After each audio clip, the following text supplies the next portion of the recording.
Buongiorno, benvenuti al TG Sicilia. Le principali notizie.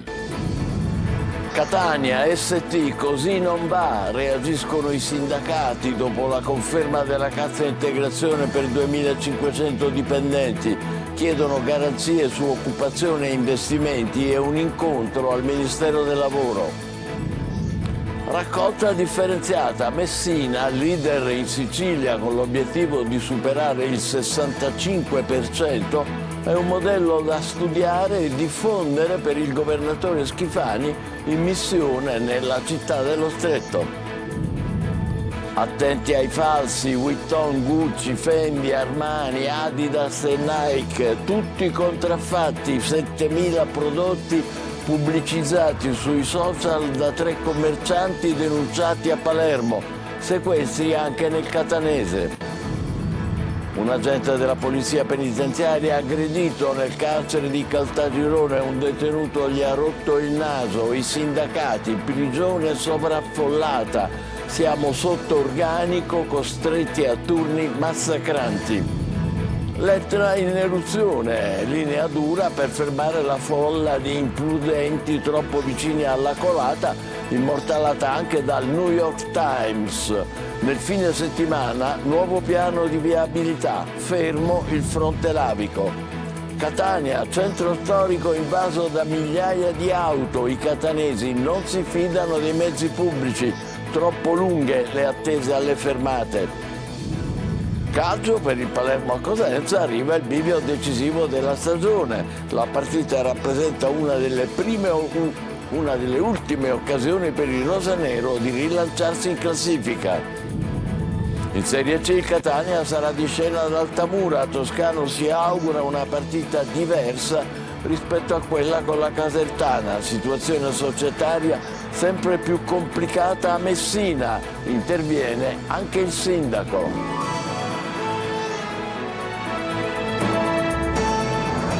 Bentrovati, l'incontro in Confindustria a Catania tra ST e sindacati non ha soddisfatto i lavoratori, per i quali è stata confermata la cassa integrazione. Sono ancora tanti i dubbi su eventuali tagli del personale e i sindacati chiedono un incontro al Ministero. Adelaide Barbagallo.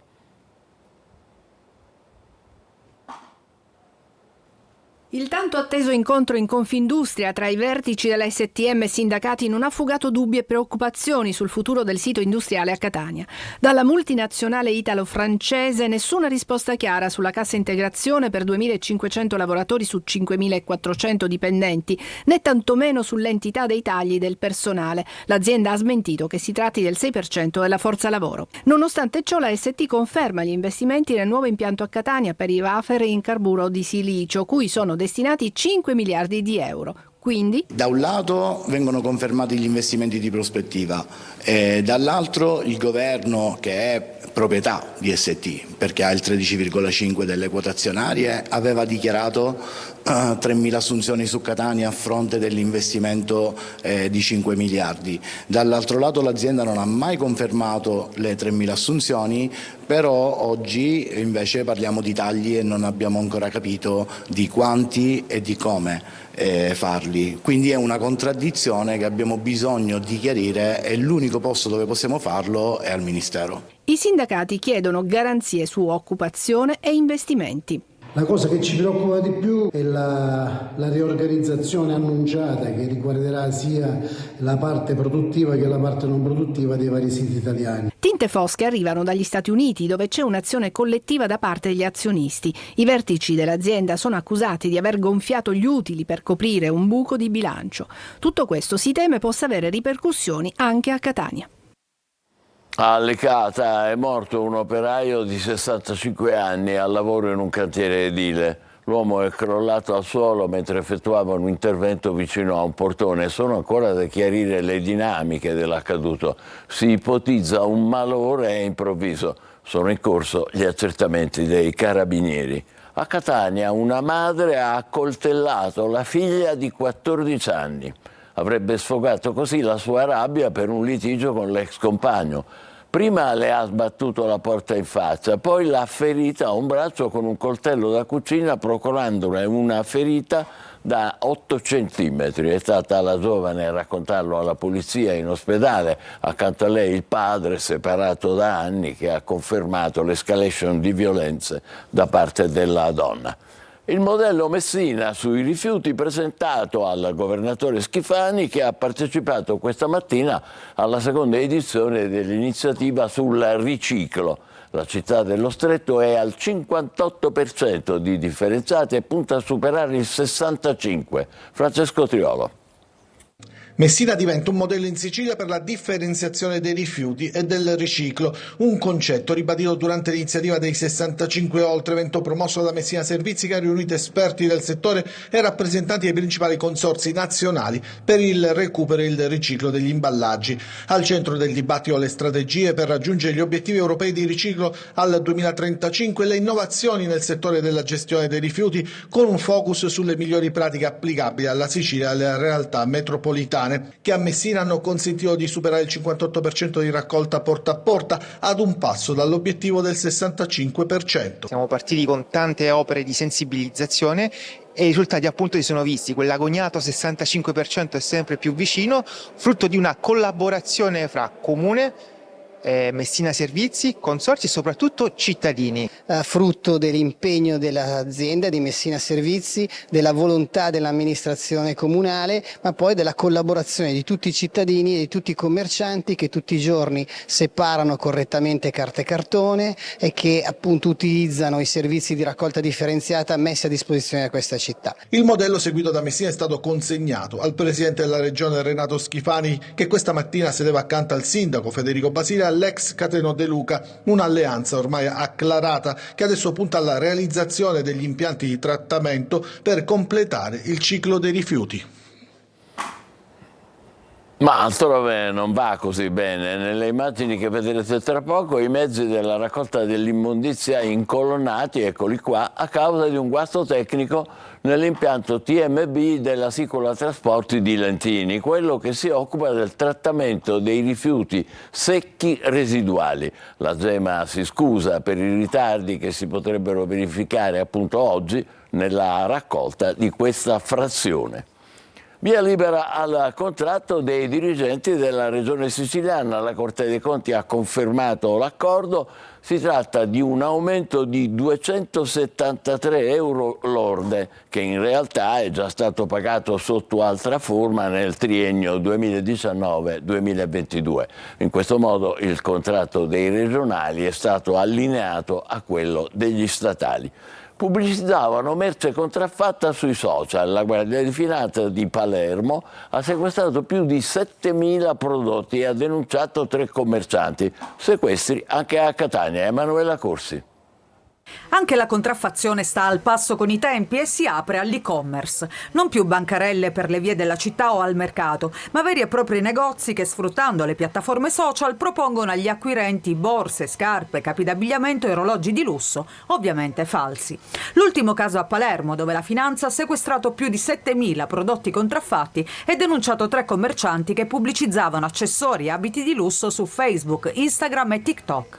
Nel corso di un controllo in un negozio nella zona di via Montepellegrino sono stati trovati capi di abbigliamento, pelletterie e scarpe di note grigie. Nuovi arrivi. In questo video si sente un commerciante promuovere i nuovi arrivi, anche questi contraffatti. Tantissima merce, venitelo a trovare. Nel negozio situato nel quartiere Noce sono stati scoperti e sequestrati oltre 2.000 prodotti contraffatti di lusso, esposti sui banconi e gli scaffali del negozio che appariva a tutti gli effetti come una vera e propria boutique. Un altro negoziante su TikTok reclamizzava la vendita a prezzi stracciati di giocattoli e biancheria. Sequestrati più di 5.000 prodotti per bambini potenzialmente rischiosi per la sicurezza e la salute. Sequestri anche a Catania, dove i finanzieri della compagnia di Caltagirone hanno requisito, come vediamo in queste immagini, oltre 300 capi contraffatti di note marche in vendita in un mercato comunale. Il responsabile è stato denunciato. Un agente della polizia penitenziaria aggredito nel carcere di Caltagirone sovraffollato. Un detenuto gli ha rotto il naso. I sindacati dicono siamo sotto organico, costretti a turni massacranti. Salvo Cona. Colpito con una testata da un detenuto nel carcere di Caltagirone, un assistente capo della polizia penitenziaria. È successo 2 giorni fa durante un normale giro di perquisizioni. A denunciare l'accaduto è stato Giuseppe Zabatino, vice segretario regionale del sindacato FSA CNPP del Coordinamento Nazionale di Polizia. Ad evitare il peggio è stato l'intervento dei colleghi che hanno immobilizzato il detenuto. L'agente aggredito è stato trasportato al pronto soccorso dell'ospedale Gravina di Caltagirone, dove i medici lo hanno dimesso. Guarirà in 15 giorni. Zabatino chiede che vengano attuate tutte le misure a tutela del personale, spesso sotto organico e con turni di lavoro massacranti, che mettono a repentaglio anche la salute psicofisica. Non a caso, in passato, i sindacati di categoria hanno lamentato scarsa considerazione per la sede di Caltagirone da parte dell'amministrazione centrale, dichiarando lo stato di agitazione, soprattutto per la carenza di personale, così come accade in molte strutture penitenziarie italiane. 3 stranieri, un eritreo e 2 sudanesi, sono stati arrestati per favoreggiamento dell'immigrazione clandestina. Sarebbero gli scafisti di un'imbarcazione salpata dalle coste della Libia con 36 migranti a bordo e sbarcata vicino alla spiaggia di Punta delle Formiche, a Portopalo di Capopassero. E adesso l'uomo morto a Bagheria, aggredito dai cani corso, i primi risultati dell'autopsia confermano i violenti morsi dei 3 molossi. L'avvocato della famiglia della vittima dice sono segni evidenti di aggressione. Marco Gullà. I primi risultati dell'autopsia farebbero emergere un'aggressione feroce da parte dei cani corso nei confronti di Salvatore Maggiore, l'uomo di 84 anni morto nella sua campagna a Bagheria. Ma per stabilire definitivamente cosa sia successo bisognerà attendere gli esami agli organi vitali, quelli istologici e al DNA che sarà eseguito sugli animali. Vi sarebbero delle ferite agli avambracci e anche in altre parti del corpo che denoterebbero un tentativo di difesa della povera vittima, e quindi l'ipotesi iniziale degli investigatori sembra sempre più accreditarsi.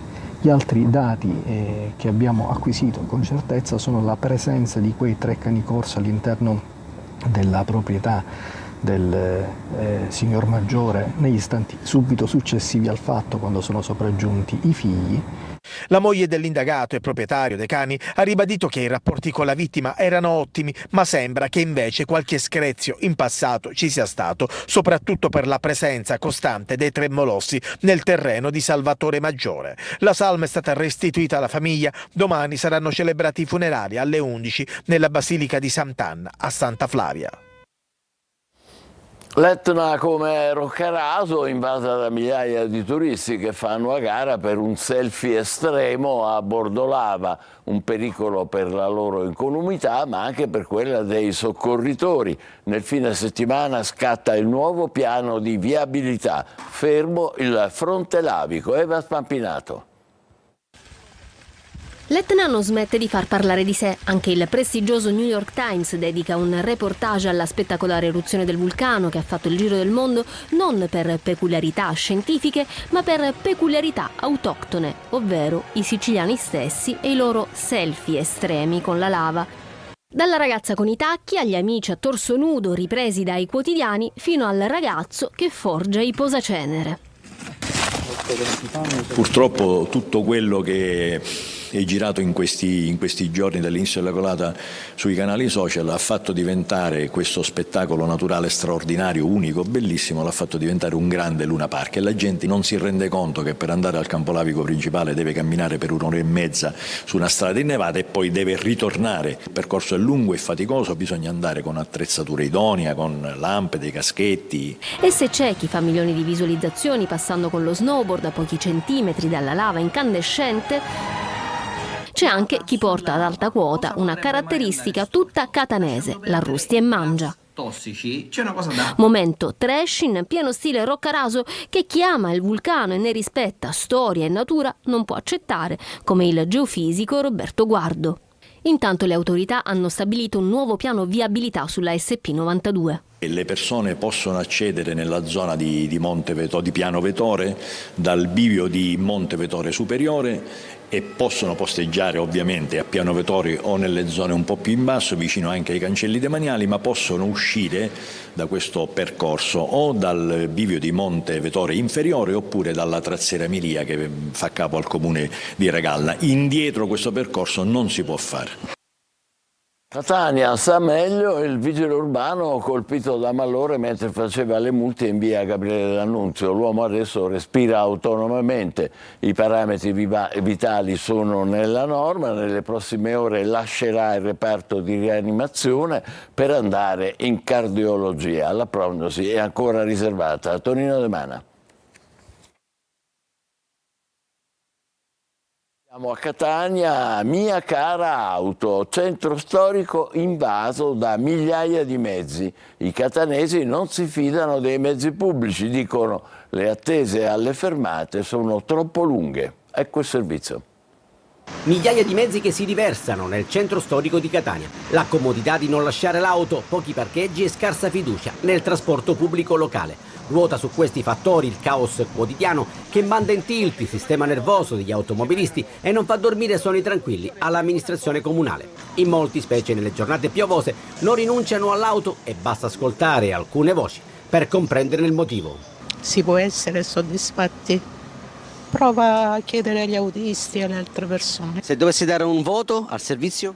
3-. Perché non ci sono i mezzi pubblici adatti e idonei. Devo prendere 2-3 autobus e non mi va tanto bene. Se dovessi dare un voto al servizio AMTS? No, 5. Oggi ho dovuto aspettare 1 ora e 10 e devo aspettare un'altra ora e 10 per ritornare. Può ricordarci il tratto? Quello che va dall'ospedale Garibaldi Nesima fino qui al Duomo. C'è confusione, non sono diciamo in orario e compagnia bene. No, non mi fido tanto. Ma l'autobus, cioè dire, molte volte sono in ritardo, devo aspettare 3/4 d'ora, anche un'ora. Si salva il BRT Bus Rapid Transit, il cui tragitto è per lo più in corsie preferenziali. Il BRT è un servizio che regolarmente ci offre una possibilità di muoverci all'interno della città di Catania. Devo dire che la circolare BRT funziona, anche se io non l'ho mai presa, sono un po' comodista. Metropolitana che viene presa d'assalto in occasione dei grandi eventi, tipo la festa di Sant'Agata, ma che non è a misura di disabile, con la maggior parte delle fermate che non prevede l'accesso ai portatori di handicap. In questo senso, l'auspicato cambio di passo tarda ad arrivare. Chiude il ponte sullo Sferro sulla statale 192 Catania-Paternò e gli agricoltori protestano.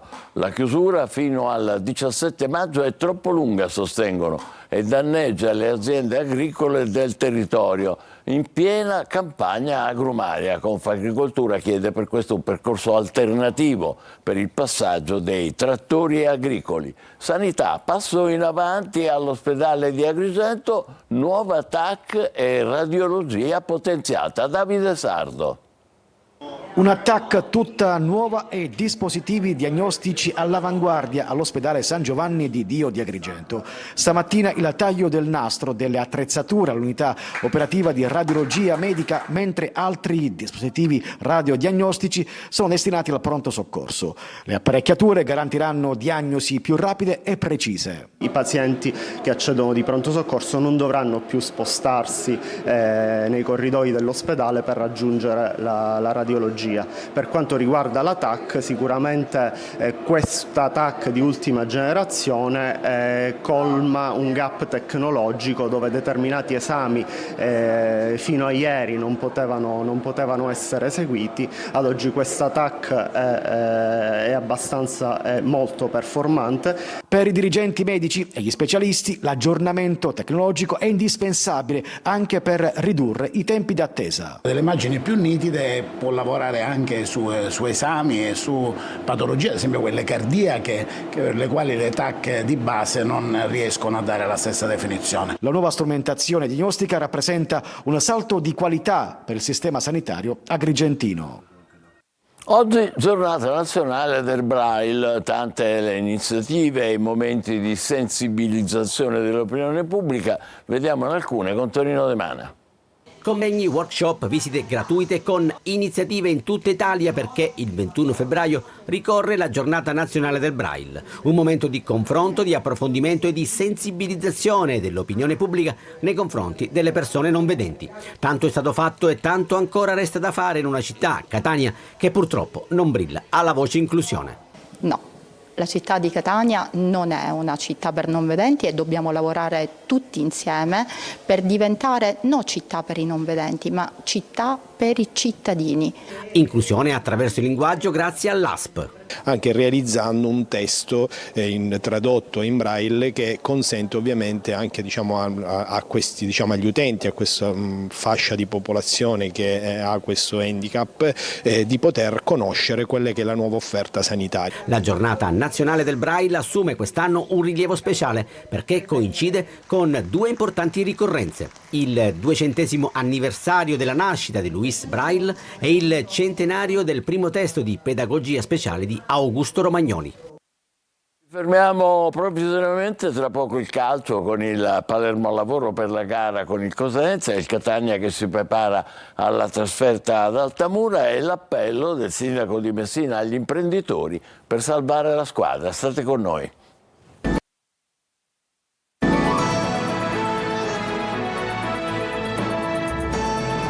Calcio, Palermo al lavoro per la gara di domenica a Cosenza, bivio decisivo per la squadra rosanero e futuro dell'allenatore Dionisi in bilico. Marco Cullà.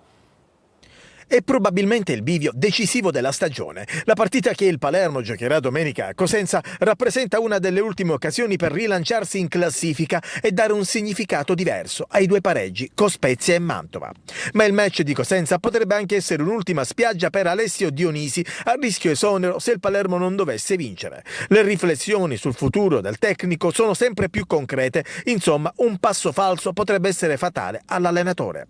Recuperati intanto Di Francesco e Insigne, che saranno convocati, da capire se Dionisi li schiererà anche a partita in corso, perché in questo momento il 3-5-2 non è congeniale alle caratteristiche tecniche dei due. E poi dilemma Nicolao: se il difensore non recupererà potrebbe essere arretrato Blen in difesa. A centrocampo Segre è in leggero vantaggio nel ballottaggio con Verre, ma la scelta dipenderà da che tipo di partita vuole impostare Dionisi. Nel frattempo emerge ancora il nodo stadio. In Consiglio Comunale non è arrivata la firma sulla convenzione per la concessione del Barbera al club rosanero e Palermo Sassuolo del 6 aprile rischia di giocarsi a porte chiuse. Il Catania domenica ad Altamura con l'obiettivo di dare un segnale dopo la brutta prestazione con la Casertano. Toscano recupera qualche elemento, sentiamo Marco Carli. Il Catania contro l'Altamura ma anche contro se stesso per trovare un antidoto all'altalena al ribasso della stagione. Proprio in Puglia i rossazzurri avevano trovato 2 settimane fa quella che sembrava poter essere la vittoria del cambiamento a Monopoli e invece poi è arrivata la prestazione assolutamente negativa con la Casertana al di là del pareggio finale. L'Altamura nell'ultima giornata proprio a Monopoli ha dimostrato di essere squadra viva, pareggio in estremis colto dai biancoverdi con un rigore di Grandolfo dopo che la squadra di Di Donato, prossima avversaria del Catania, si era portata in vantaggio con Rolando, uno dei migliori dei biancorossi. Come li affronterà Toscano? Con una squadra simile a quella vista nelle ultime partite. Quaini alternativa per Allegretto, comunque favorito, stesso discorso a centrocampo con Frisen e De Rose, con il secondo che potrebbe essere il prescelto. In attacco attenzione all'ipotesi Stoppa che potrebbe essere presa in considerazione in avvio o a partita in corso. Altamura viene da una buona partita col Monopoli, da un buon momento. Ormai il campionato, tutte le partite sono difficili perché ognuno per i propri obiettivi dà qualcosa in più. Ci facciamo trascinare dai giudizi in base al risultato. Noi passiamo la stessa formazione da Monopoli, che abbiamo fatto una grande partita, a Caserta, e tutto è giusto e tutto è sbagliato in una settimana, andiamo dietro ai giudizi solo per il risultato. Dobbiamo stare sereni e tranquilli. Che la situazione sia difficile in Casa Messina lo testimonia l'intervento del sindaco Basile, che oggi ha lanciato un appello all'imprenditoria cittadina per contribuire a pagare gli oneri fiscali e contributivi e limitare la penalizzazione. Francesco Triolo. Noi oggi siamo qui perché il tempo è maturo in considerazione non solo del mancato versamento delle spettanze, ma anche della mancata, diciamo così, del mancato rispetto della scadenza in relazione a un atto che è stato fatto 2 mesi fa.